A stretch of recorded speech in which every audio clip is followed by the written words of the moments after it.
আগে রওয়ানা আর কোই পিছে রওয়ানা। আমরা এখানে সবাই মুসাফির, আমাদের গন্তব্য আখিরাত। কেউ আগে রওনা হবো, কেউ পরে রওনা হবো, এখানে কেউ থাকতে পারবে না। যাওয়ার পরে কি হবে?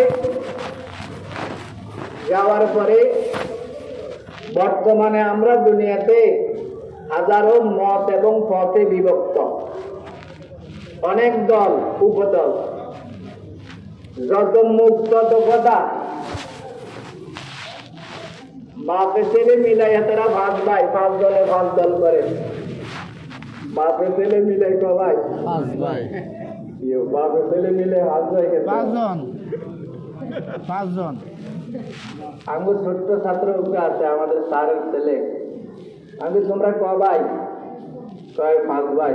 আগে তোমার আব্বা সহ নেই? কয় না, আব্বা সহ 6 জন।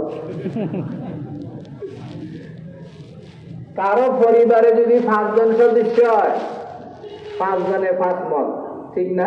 ঠিক। এই দুনিয়াতে আমরা বিভিন্ন দলে উপদলে বিভিন্ন মতে পথে বিভক্ত। এই দুনিয়ার হায়াত শেষ হয়ে গেলে যে দুনিয়া শুরু হবে, সেখানে সাইয়েদনা আবুল বশর হযরত আদম আলাইহিস সালাম থেকে নিয়ে কিয়ামত পর্যন্ত যত লোক দুনিয়াতে আসবে, সব মানুষগুলি মাত্র 2 ভাগে বিভক্ত হবে। কয় ভাগ? 2 ভাগ। আল্লাহ বলেন, ফারিকুন ফিল জান্নাতি ওয়া ফারিকুন ফিস সাইর। একদল হবে জান্নাতি, আরেক দল হবে জাহান্নামী। দল কয়টা? 2টা। এর বাইরে আর কোন দল নেই। এই দুনিয়া থেকে যাওয়ার পরে হাসরের ময়দানে আল্লাহ আমাকে আপনাকে 5টা প্রশ্ন করবেন। এই প্রশ্নগুলির উত্তর সঠিকভাবে যারা দিতে পারবে তারা হবে জান্নাতি, আর এই প্রশ্নগুলির উত্তর যারা দিতে পারবে না তারা হবে জাহান্নামী। আল্লাহ আমাদের সবাইকে ওই 5টা প্রশ্নের উত্তর দেওয়ার তৌফিক দান করেন। আমরা যেন জান্নাতি কাফেলার সদস্য হইতে পারি। মন থেকে বলি আমিন। হাসরের ময়দানে আমাদেরকে 5টা প্রশ্ন করা হবে। আজকের আলোচনা আমার দীর্ঘ হবে না, অল্প কয়েকটা কথা। এই 5টা প্রশ্ন শুধু সূচির মতো করে বলতেছি। প্রশ্ন কয়টা হবে ভাই? 5টা। قال رسول الله صلى الله عليه وسلم لا تزال قدم ابن آدم حتى يسأل عن 5। হাসরের ময়দানে আদম সন্তান 5টা বিষয়ে জিজ্ঞাসিত হওয়া ব্যতীত আপন স্থান থেকে 1 কদম নড়তে পারবে না।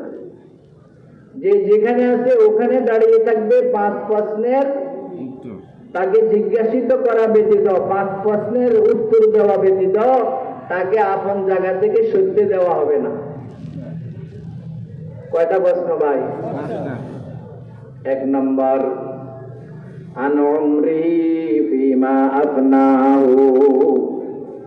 বান্দা, তোমারে 60 বছর 70 বছর একটা হায়াত দিছিলাম, এই জীবনটা, এই হায়াতটা তুমি কোন কাজে ব্যয় করেছো হিসাব দাও। আমাদের জীবনটা আল্লাহর দেওয়া নিয়ামত না আমার বাপের দেওয়া সম্পদ? বাপের দেওয়া সম্পদের কদর থাকে না, এটা আল্লাহর দেওয়া নিয়ামত।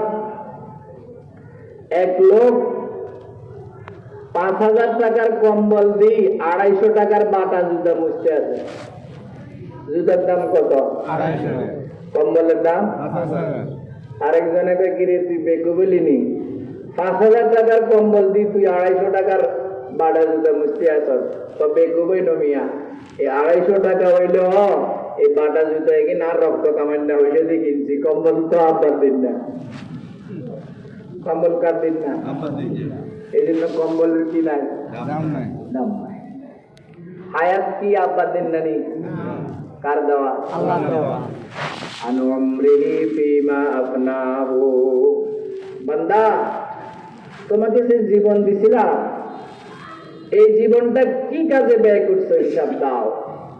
যারা আল্লাহর হুকুম অনুযায়ী, রাসূলের তরিকা অনুযায়ী দুনিয়াতে চলছে, সে সঠিক জবাব দিবে, আল্লাহ আপনার বন্দেগী করেছি, রাসূলের সুন্নাহ অনুযায়ী দুনিয়াতে চলছে। সহজ। আর যে প্রশ্নের সঠিক উত্তর দিতে পারবে না সে অকৃতকার্য হওয়ার কারণে জাহান্নামী কাফেলার সদস্য হয়ে যাবে বলি নাউযুবিল্লাহ। এই জন্য ভাই হায়াতের কদর করব। প্রতিটা মুহূর্তে আমি কবরের দিকে আগাইতেছি। ও রাহা হায় উমরে মিসলে বরফে কম, রপ্তা রপ্তা চুপকে চুপকে দম বদম। এই জীবন বরফের ব্যবসা, বরফের ব্যবসা। এই টেবিলের উপরে একটা বরফের চাকা রাখেন, রাখি আপনি একটু অন্য মনস্ক হন, কিছুক্ষণ পরে দেখবেন যে টেবিলের উপরে আর বরফের চাকার অস্তিত্ব কি গলে গলে শেষ। আমার আর আপনার জীবনটা এমন, এক একটা দিন যাচ্ছে, রাত যাচ্ছে, আমার জীবন ক্ষয় হচ্ছে, আমি কবরের দিকে অগ্রসর হচ্ছি। এই জন্য জীবনের কদর করা, হায়াতকে মূল্যায়ন করা। আখিরাত কামাই করতে হইলো এই জীবন লাগবে, দুনিয়া অর্জন করতে হইলো এই জীবন লাগবে।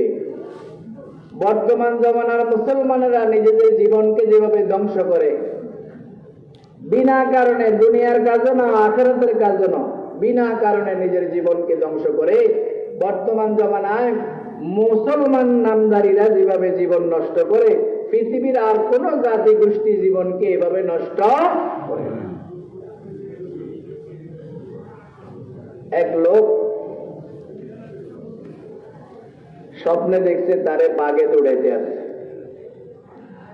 বাঘের দৌড়ানি খাই লোকটা গাছে উঠছে, গাছে নিচের দিকে তাকাই দেখেছে একটা কালো ইঁদুর একটা সাদা ইঁদুর গাছটা কাটতেছে। আর যেই বাঘে তারে দৌড়াইছে, বাঘ এটা কিন্তু গাছের গোড়ায় অপেক্ষমান। গাছ এটা ইঁদুরে কাটবার পরে ফুটতে দেরি হবে, বাঘে তার ঘাড় মটকাইতে দেরি হবে না। নিচের ডালের দিকে তাকাই দেখেছে একটা বিশাল আজদাহা সাপ এইভাবে তার দিকে হা করে আছে। উপরের ডালের মধ্যে একটা মধুর বাসা, মৌমাছির বাসা, রসে ভরপুর, সেখান থেকে টপ টপ করে মধু ফুটতেছে। এত বিপদের ফাঁকে লোকটা জিহ্বা বার করে মধু খেতে আছে। উনি ছিল একজন হক্কানি পীরের মুরিদ। ঘুম ভাঙার পরে শরীর কাঁপতেছে, কি দেখলাম, সকালবেলায় বদর পরে দৌড়াইলো মুরিদের পিসাবের পায়, যাই বলে যে হযরত কালকে রাত্রে এই ভয়াবহ স্বপ্ন দেখছি, স্বপ্নটার একটা ব্যাখ্যা দেন আমারে। আমার মুরিদ, আমার কাছে মুরিদ হইছো, বয়াত হইছো, জিকির আজকার করো, নামাজ রোজা করো, এগুলো তো করতেছো ঠিক আছে, তবে স্বপ্নের নমুনা বানানো, স্বপ্নের দ্বারা বোঝা যায় তুমি এখনো আখিরাতমুখী হও নাই, তুমি এখনো দুনিয়ার লোভী। যে বাঘটা তোমাকে দৌড়াইছে, এই বাঘটা হইল মালাকুল মউত আজরাইল, গাছের গোড়া দাঁড়ানো আছে। তোমার মেয়াদ শেষ হতে দেরি, গাছটা হইল তোমার হায়াত। সাদা ইঁদুর হইল দিন, কালো ইঁদুর হইল রাত্র। সাদা ইঁদুর কালো ইঁদুরে গাছ কাটে মানে দিন আর রাত যাচ্ছে, তোমার হায়াত কি হয়ে যেতেছে, শেষ। নিচের ডালের মধ্যে যে অজগর সাপ হা করে আছে, এটা তোমার কবর, দৈনিক তোমাকে 70 বার ডাকতেছে। আর উপরের ডালের মধ্যে যে মৌমাছির বাসা, এটা তোমার লোভ লালসা, এটা তোমার লোভ লালসা। তুমি দুনিয়ার চক্করে আছো, শুধু দুনিয়াতে কিভাবে বিলাসবহুল বাড়ি, দ্রুত বেগের গাড়ি, সুন্দরী নারী, এগুলি কিভাবে অর্জন করবা, এই চক্করে আছো। আখিরাতের ফিকির এখনো তোমার মধ্যে, আখিরাতের ফিকির নাই, শুধু দুনিয়ার চিন্তা। দুনিয়াতে এক তালা আছে, আরেক তালা কিভাবে হবে, একটা প্লট আছে, আরেকটা প্লট কি করে হবে, একটা প্লট আছে, আরেকটা প্লট কি করে হবে, এগুলো নিয়ে আছি। আখিরাতের কোনো চিন্তা অনেকের কাছেই নাই। আল্লাহ আমাদের সবাইকে ফিকরে আখিরাত নসিব করেন বলে আমিন। 2 নম্বর প্রশ্ন করা হবে, ওয়ান শাবাবি ফিমা আবলাহু। বান্দা, তোমার একটা টকবগে যৌবনকাল দিয়েছিলাম, তোমার যৌবন কালটা কোন পথে ব্যয় করছো আমার হিসাব দাও। প্রথম প্রশ্ন জীবন সম্পর্কে, দ্বিতীয় প্রশ্ন যৌবন সম্পর্কে। আমার ভাইয়েরা বলেন দেখি, জীবনের ভিতরে যৌবন নাই? আলাদাভাবে আবার যৌবনের প্রশ্ন, মানে এটার গুরুত্ব আল্লাহর কাছে কি? জীবনের সবচাইতে সোনালী অধ্যায় হলো যৌবন কাল। দুনিয়া কামাইতে হইলেও যৌবন কাল লাগবে, আখিরাত কামাইতেও যৌবন কাল লাগবে। বৃদ্ধ হয়ে গেলে আপনি তো ঠিক মতো অজু রাখতে পারবেন না, কাজ দিলে অজু নষ্ট হয়ে যাবে। আপনি কিভাবে লম্বা সূরা দিয়ে নামাজ পড়বেন, কিভাবে ইবাদত বন্দেগী করবেন? এই জন্য দুনিয়া কামাই করেন আর আখিরাত কামাই করেন। কোন কাল বেশি দরকার? যৌবন কাল। বসন্ত আসিলে ফুল ফুটিবে আবার, যৌবন চলিয়া গেলে ফিরিবে না আর। বসন্তকাল আসলে আবার ফুল ফুটবে বাগানে, কিন্তু যৌবন যদি একবার চলে যায়, লাইতা শাবাব ইয়াউদু, এটা আর ফিরে আসে না। এক বুড়া বয়সের বারে নুজ হয়ে গেছে, নুজ গুজ হয়ে গেছে। মোহাম্মদপুর বাজার থেকে চতুর্গত দিকে আইয়ে নাতির বয়সের একজনে কয়, ও দাদা উত্তই উত্তই কিয়টর। আমি তো ফেনি দেখতে দেখতে আমার নিজের এলাকায় অঞ্চলের ভাষা আইয়ে না, এই অঞ্চলের ভাষা কিছু কিছু আইয়ে রে। দাদারে কয়, দাদা আপনি উত্তই হয়ে কি তালাশ করতে আসেন? উপর হয়ে হয়ে ঝুঁকি ঝুঁকি কি তালাশ করেন? কলতে বুড়া কি কিছু তালাশ করে না, বয়সের বারে গুজ হয়ে গেছে। বুড়া আরেক রসিক, ফুরান দিনের মানুষ তো।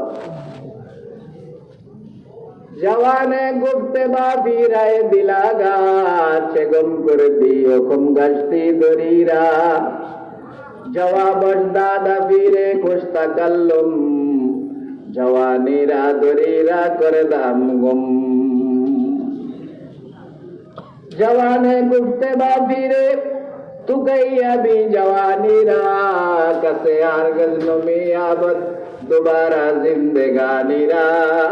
जवानी रफ्ते दर मुस्ती बपीरिया मुदा सुस्ती, न शुद्ध आद्य बदबख्ती शुदा हासिल पशिमानी। যুবক বলতেছে, দাদা কি তালাশ করেন? তো ভাই ছোটবেলা থেকে এই মধ্যম কাছা সুন্দরপুর থেকে মোহাম্মদ আলী বাজার, মোহাম্মদ আলী বাজার থেকে মধ্যম কাছা সুন্দরপুর, এই পথে দৈনিক কতবার হাঁটছি। এই হাঁটতে হাঁটতে কোন ফাঁকে আমার যৌবন কালটা হারাই ফেললাম। অন দেখি যে বয়স বাড়ে গেছে 60-70, যৌবন কাল আর নাই। অন এল্লাই উঠতে হয়ে তালাশ করতে আসি, কোন এটারে আবার হাইনি। যৌবন আবার পাই কিনা, এই জন্য কি করতেছি? তালাশ করতেছি। তো যুবকে বলেন, জওয়ানে গুফতে বা ফিরে তুকাইয়া বি দাওয়ানিরা। ও দাদা, আপনি এমন একটা জিনিস হারাইছেন যেটা হারাইলে আর কেউ কি পায় না। এটা হারাইলে আর কি? বসন্ত আসিলে ফুল ফুটিবে আবার, যৌবন চলিয়া গেলে ফিরিবে না আর। তখন ওই বৃদ্ধ আক্ষেপ করে বলতেছে, ভাই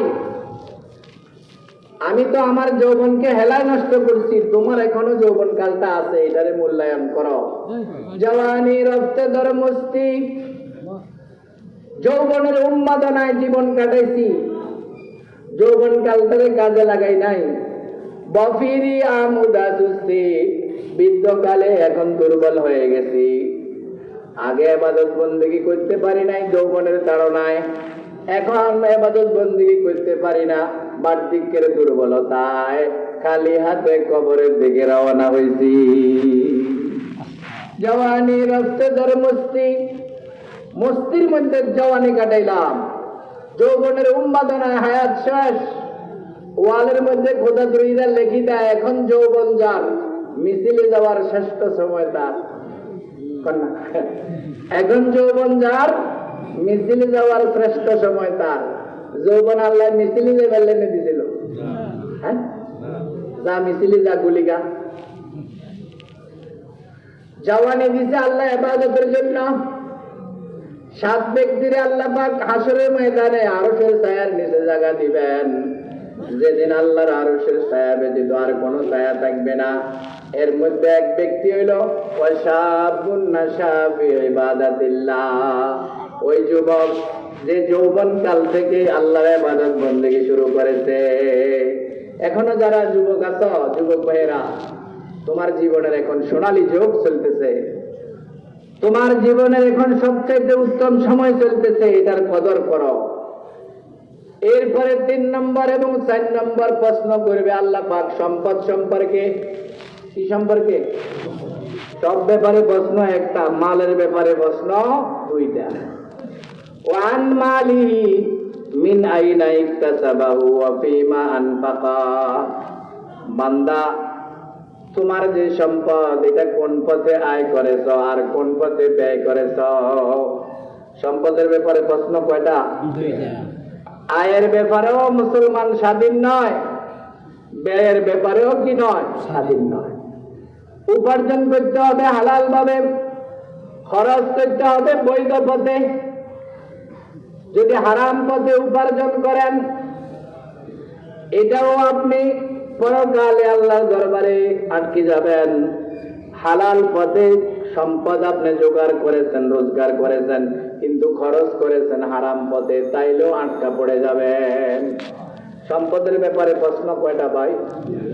একটা হইলো কোন পথে আয় করেছ, 2 নম্বর হইলো কোন পথে ব্যয় করেছ। সম্পদ যেখানে সেখানে ব্যয় করার স্বাধীনতা কি ইসলাম আমাদেরকে দিছে? হারাম জায়গাতে সম্পদ ব্যবহার করা যাবে? নাজায়েজ পথে সম্পদ ব্যবহার করা যাবে? বৈধ পথের রোজগার হইলেও অবৈধ পথে খরচ করার কোন স্বাধীনতা ইসলামে না। অনেক মানুষেরা আছে তার বৈধ অর্থ, কিন্তু খরচ করে অবৈধ পথে। সন্ত্রাসী পালে, মাস্তান পালে, ক্যারাম বোর্ড কিনে দেয়, মসজিদ মাদ্রাসাল্লাহ চাইলে চেহারা কালা হয়ে যায়, আর হেগুনারে ফেন্সিডিল কেবল লাই ওঠে দেয়। আছে নি? ভোটের সময় এগুলোর দরকার হইব, ভোটের সময় এগুলো কাজে লাগবো, আছে না? আমার ভাইয়েরা, মালের ব্যাপারে প্রশ্ন কয়টা? কথা বুঝেন না লাগে? কয়টা প্রশ্ন? আয় কোন পথে করেছ, ব্যয় কোন পথে করেছ। এই জন্য আয়ের ব্যাপারেও স্বাধীন নয়, ব্যয়ের ব্যাপারেও কি নয়, হালাল পথে রোজগার করব, হালাল পথে খরচ করব। যার সন্তান, যার সম্পদ হালাল পথে খরচ হয়, আল্লাহর রহমতে তার সম্পদ দীর্ঘদিন থাকে। আর যে হারাম পথে সম্পদ খরচ করে, তার সম্পদ অল্প দিনের ভিতরে অন্যের কাছে চলে যায়, অথবা সে সম্পদ রেখে কবরে চলে যায়। অন্যেরা তার পরবর্তী প্রজন্ম জুয়া খেলায় অল্প দিনের ভিতরে সব শেষ করে দেয়। নজির নাই আশেপাশে? আমাদের এলাকাতে নাই নজির? হারামে আরাম নাই, হারামে আরাম নাই। হারামের আরাম কেরম জানেননি? কারো শরীরের মধ্যে যদি একজিমা হয়, দাঁত হয়, একজিমা আর দাঁত এগুলি যখন চুলকানি ওড়ে, তো মানুষ যখন এটারে চুলকায়, এদের চেহারার দিকে রেললে বোঝা যায় কি আরাম যে এদের কাছে লাগে। একটু পরে জায়গাটা যখন স্যাঁতস্যাঁতে হয়ে যায়, পানি ছুড়ে, লগে লগে পোড়ানি শুরু হয়। ঠিক কিনা বলেন? অবৈধ পথে, হারাম পথের রোজগার হলো এরকম, দাঁত একজিমার চুলকানির মতো। এক সময় এটা আঙ্গুল ফুলি কলা গাছ, যেদিকে যায় মানুষ শুধু বাহবা দেয়, কিন্তু এটা বেশি দিন কি হয় না, স্থায়ী। বৈধ পথের সম্পদ যদি মানুষ বৈধ পথে খরচ করে, তাইলে আল্লাহর রহমতে এই সম্পদ স্থায়ী হয়। সে দুনিয়া থেকে চলে যাওয়ার পরে তার ওয়ারিশরা দীর্ঘদিন এই সম্পদ ভোগ করতে পারে। আর যারা অবৈধ পথে সম্পদ ব্যয় করে, তাদের সম্পদ দীর্ঘস্থায়ী হয় না। তার হায়াতেই সে আবার পথের ভিখারি হয়ে যায়, অথবা তার দুনিয়া থেকে বিদায় নেওয়ার অল্প কিছুদিনের ভিতরে বকাটে সন্তান দুনিয়াতে রাখি গেছে, সে এগুলি সব কি করে বানায়, ধ্বংস। এই জন্য সম্পদ সম্পর্কে আল্লাহ প্রশ্ন করবেন। 5 নম্বর প্রশ্ন করবেন, ওয়ান ইলমিহি মাযা আমিলা বিহি, বান্দা যেই পরিমাণ জেনেছ তার কি পরিমাণ মেনেছ। তোমার যতটুকু এলেম আছিল, জ্ঞান আছিল, ধর্মীয় জ্ঞান, সেই অনুযায়ী তুমি কতটুকু আমল করেছ। এই মোট কয়টা প্রশ্ন? 5টা বলি। আমার ভাইয়েরা, এই দুনিয়াতে আল্লাহ পাক সম্পদ আসমান থেকে নাযিল করেন। সম্পদ কোথা থেকে নাযিল করে? আমরা যদিও দেখি গাছের থেকে ফল হয়, পুকুরের থেকে মাছ হয়, গাভী থেকে দুধ হয়, এগুলি আমরা বাহ্যিক দৃষ্টিতে দেখি।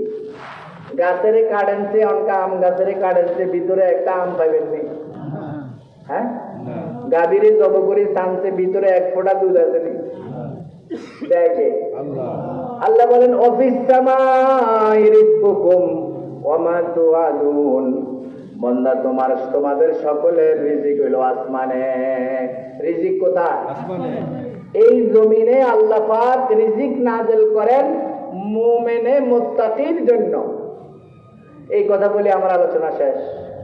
এই জমিনে আল্লাহ রিজিক নাযিল করেন কাদের জন্য বলেন? মুমিনে মুত্তাকি। শুধু মুমিন নয়, ক্লাস 1 ইমানদার যারা মুত্তাকি, যারা হারাম কাজ করে না, অবৈধ পথে রোজগার করে না, খোদার নাফরমানি করে না, জিনা ব্যভিচারী করে না, পেনসিডেল খায় না, বেপরদায় চলে না, ইমানের চাহিদা অনুযায়ী যারা চলে, এরা হলো মুমিন মুত্তাকি। এদের জন্য আল্লাহ পাক আসমান থেকে অফিস সামাই রিজকুকুম। অন্যত্র আল্লাহ বলেন ওয়া ইম মিন শাইইন ইল্লা ইনদানা খাযাইনুহু। সব কিছুর খাজিনা আমি খোদার কাছে আসমানে। ওয়া মা নুনাজ্জিলুহু ইল্লা বিকাদারিন মালুম। যখন যতটুকু প্রয়োজন আমি ততটুকু নাযিল করি। বেশি তাড়াহুড়া করবার দরকার নাই, একটু সময় দেন আল্লাহরে। ফুল ফুটবার আগে কেউ যদি ফুটাইতে চায়, ফুল ফোড়ে না, বাড়ি যায়। কথা বলেন, আল্লাহ আপনাদের ধনী বানাইবার আল্লাহর এলেমে একটা সময় আছে। আপনি এর আগে যদি কি করেন, ফুল ফুটবার আগে যদি আপনি ফুটাইতে চান, তো এই ফুল ফুটবে না, বাড়ি যাবে। আপনারে আল্লাহ দিব, এটা নির্দিষ্ট একটা মেয়াদ আছে আল্লাহর এলেমে। আপনি একটু সবর করে আল্লাহর হুকুম অনুযায়ী চলেন। এক বুজুর্গ, এরে ভাই রাস্তায় কারা রে? পর্দার ওই পাশে রাস্তায় কারা?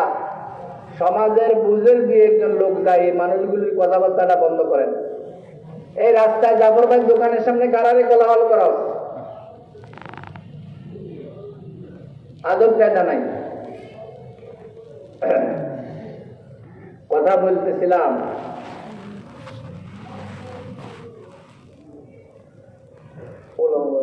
যদি আসি থাকে হুজুর খানা খাওয়া দিল, হ্যাঁ, এরপরে হুজুর এসে যায়, গাড়ি দেখা যায় হুজুর আসছে, মানে মাহবুব সাহেব হারুন সাহেব। আলহামদুলিল্লাহ, আমাদের সোনাগাঁওয়াসী ওলামা বাজার মাদ্রাসার মুহাদ্দিস সাহেব হুজুর তশরিফ আনছেন। আমি ছেড়ে দিচ্ছি অল্প সময়ের ভিতরে। কথা বলতেছিলাম, আসমান থেকে রিজিক আল্লাহ পাক দেয় কার উসিলায় বলেন? মুমিনে মুত্তাকি। মুমিনে মুত্তাকি, সাধারণ মুমিন না, যে মুমিন মুত্তাকি, আল্লাহর হুকুম অনুযায়ী চলে, তাকওয়া পরহেজগারি আছে, বৈধ অবৈধ হালাল হারাম বাঁচি চলে, এটার নাম মুত্তাকি। বিবাহ বাড়িতে গরু জবে করা হয়, মূল উদ্দেশ্য দুলা। মূল উদ্দেশ্যকে মেয়ের বাড়িতে যে অনুষ্ঠান, এখানে গরু জব করি, খুব বড় আয়োজন করে, আসল উদ্দেশ্যকে বলেন দুলা। এরপরে কিছু আছে বরযাত্রী। বরযাত্রীরাও যদিও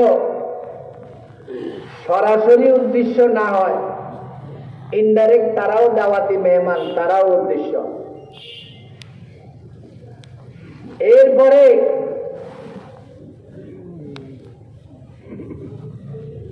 কাফের মুশরিক আছে দুনিয়াতে। আচ্ছা, আমি যে কথাটা বলতেছিলাম সেটা হলো, বিয়ে বাড়িতে দুলাকে উদ্দেশ্য করি, যত আয়োজন দুলাকে উদ্দেশ্য করি। দুলা হলো মুখ্য, বরযাত্রীরা মুখ্য নয়, তবে দাওয়াতি মেহমান। তো বিবাহ বাড়িতে যে গরু জবে করা হয়, আমার ভাইরা কমছে কুত্তাল্লাই কেউ গরু জবে করছে নি, তো হাতে কেউ ভাই গাড়া লাগবে, কথা বলছে না। এতে একবার এমনি দৌড় মারে, একবার এমনি দৌড় মারে, এতে কয় না এক ভাগ আয়ও হামু, কমাস কম যেখানে আইডিয়া করবো এখানে নাই হামু। তো ব্যাগের বাঘ অত্তর করলে হেনে জবে করছে যে জোলা আছে, তারপরে এই হাড্ডি হালাইছে, মানুষে যেগুলি নষ্ট করছে এগুলি সব মিলাই কুত্তার বাঘে বেশি হড়াবি। কুত্তা কয় যদিও মূল উদ্দেশ্যকে জুলা, আমিও এক বাঘ হামু, এলে এতে কেউ এদের কি আনন্দ।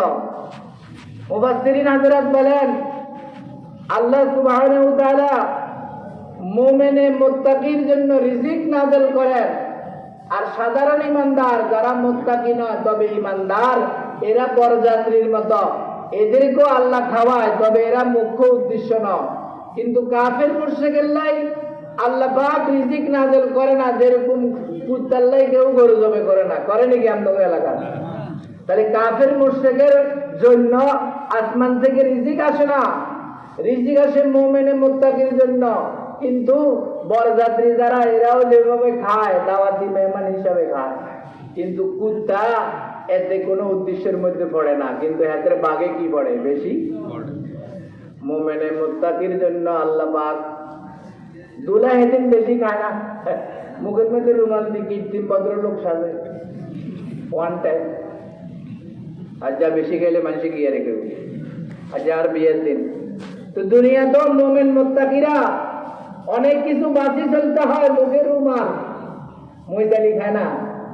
মুমিন মুত্তাকির ভাগে কম, সামান্য খুব সিম্পল, এটা খামু হালাল না হারাম, এটা বৈধ না অবৈধ, বহুত চিন্তা করি খায়। আর সাধারণ বরযাত্রীরা খাবারে খায়, তবে এগুলো তো কিন এই বিনা দাবাতি নয়, এগুলোরও দাবাত করছে। কুত্তার ভাগে যে বেশি হইতো, কুত্তার লাই কেউ গরু কি করে না। তবে কাফের মুশরিকের ভাগে যে বেশি পড়ছে, কাফের মুশরিক যে বেশি সম্পদের মালিক, এরা কুকুরের মতো, এরা কি নয়, এদের জন্য আল্লাহ কি করে না, রিজিক নাযিল। আচ্ছা আমার ভাইয়েরা, এই দুলা মানুষের লগে প্যান্ডেলে বই গিয়া খাইছে না খাইছে, হিন্দি ব্যাগে টেনশন করতে আছে, দুলারে আবার ঘরে নিব, ঘরে নিয়ে আবার খাবায়, রাত্রে খাওয়ায়, আগের দিনে রাত্রেও থাকতো, দুলা হরে না যাইতো। এইভাবে মনে করেন দুলার জন্য একটা বিশেষ রুম সাজাইছে, কি সুন্দর রুম। ওই রুমের মধ্যে ছেলেরে মেয়েরে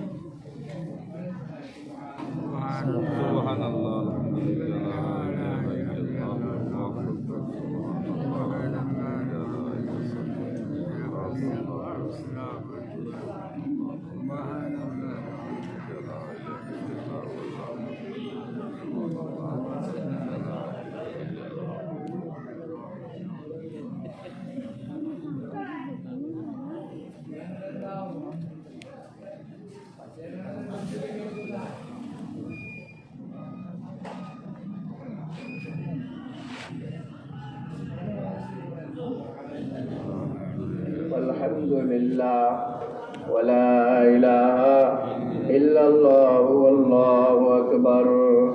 আমার ভাইরা, প্যান্ডেলের মধ্যে তো দাবাতি বিনা দাবাতি সবাই ঢুকে গেল, যে বিশেষ কামরাটার মধ্যে দুলা দুলাইন বর আর কনেকে একত্র করা হবে, ওই কামরায় কি সবাই প্রবেশের অনুমতি পাবে? সেখানে কেউ কুমারী জোর করে ঢুকতে চাইলে গেড়ি বেড়ায় দুগা লাগাই দিয়ে ঠেলা দিয়ে বার করে দিয়ে ব্যাগ দাও, এটা কি তোর বিয়ে তুই গিলে আসো কইবনি কর না। কাফের মুশরিক আল্লাহ পাক মুমিনে মুত্তাকির জন্য জান্নাত বরাদ্দ করেছেন, জান্নাত। ওই জান্নাতে শুধু মুমিন মুত্তাকি থাকবে। ওখানে যদি কোনো কাফের মুশরিক উঁকি মারে ঢুকতে চায়, তারে এইভাবে গলা ধাক্কা দিয়ে বের করে দেওয়া হবে। এই জন্য রিজিক আসে দুনিয়াতে মুমিনে মুত্তাকির জন্য। মুমিনে মুত্তাকি অনেক সময় রিজিকের অভাবে কষ্ট করে, যেরকম দুলা সে অনেক কিছু চিন্তা করি বেশি করে মারাই খায় না। এই মুমিনে মুত্তাকিও দুনিয়াতে অনেক সতর্কতা অবলম্বন করে চলে। এই জেনারেটরের লোকগুলি কোথায়?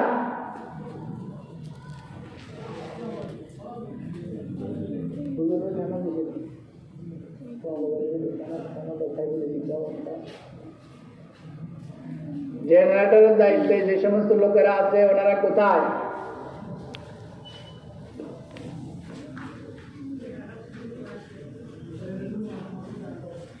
ভাই কথা আমি বলতেছিলাম, দুনিয়াতে ধন সম্পদ, রিজিক এগুলি আল্লাহর দান। আল্লাহ মুমিনে মুত্তাকির জন্য আল্লাহ এই রিজিক বরাদ্দ করে পাঠান। মুমিনে মুত্তাকির উসিলায় সারা দুনিয়ার সবাই এগুলি খায়। এই জন্য রিজিক আল্লাহ পাকের দেওয়া, আল্লাহর কাছে আমরা একটু ধৈর্য ধরব, একটু বৈধ পথে রোজগার করার জন্য চেষ্টা করব, অবৈধ পথে আমরা পা বাড়াবো না। তাইলে আল্লাহ সুবহানাহু ওয়া তাআলা আমাদেরকে বৈধ পথে সম্পদ দিবেন। আল্লাহ পাক যেটা বাজেট করছেন এটা আপনি পেয়ে যাবেন। যদি সবর করেন তাইলে বৈধ পথে আসবে, যদি সবর না করেন আপনি অবৈধ পথ নেন তো আপনার কিসমতে বরাদ্দ যেটা আছে এটা আপনি পেয়ে যাবেন, তবে এটা আপনার জন্য হালাল নয় বরং হারাম।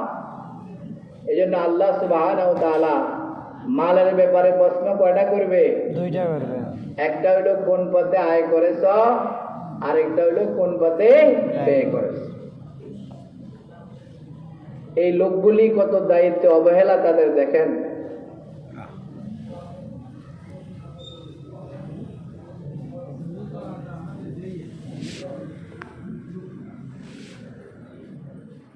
এরা জেনারেটরের কাছে বসে থাকবে,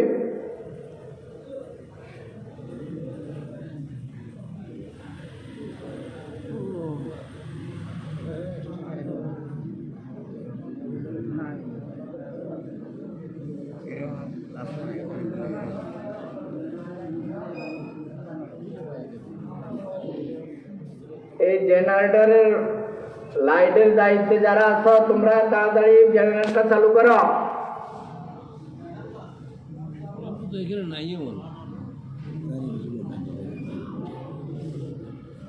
এই ফাঁকে আমরা একটু তাসবিহ পড়ি, সবাই পড়ি সুবহানাল্লাহ, আলহামদুলিল্লাহ, লা ইলাহা ইল্লাল্লাহ, সুবহানাল্লাহ, আলহামদুলিল্লাহ, লা ইলাহা ইল্লাল্লাহ, সুবহানাল্লাহ, আলহামদুলিল্লাহ, লা ইলাহা ইল্লাল্লাহ, সুবহানাল্লাহ, আলহামদুলিল্লাহ, লা ইলাহা ইল্লাল্লাহ।